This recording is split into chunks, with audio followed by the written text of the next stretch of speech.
So the abstract presented at ESMO for ARCHES was a very interesting one, and it came down. It looked at it looked at outcomes in men stratified by their PSA reading before they commenced enzalutamide. So the key point to understand here is that men prior to going on to this study, the vast majority of men, over 90%, had started ADT therapy, and in many cases have been on it for approximately 3 months or sometimes shorter.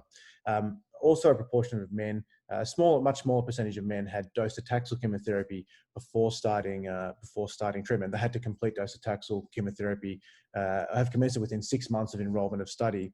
And so what that meant is that the PSA reading for these men when they enrolled on the study was different to their very first PSA reading when they were first diagnosed with prostate cancer. And so what we looked at in this ESMO abstract was to look at, well, is there any difference in outcomes between men who have a very low PSA reading, which is less than or equal to 0.2 nanograms per mil, or versus 0.2 to 4 nanograms per mil, and then greater than 4 nanograms per mil at study enrollment.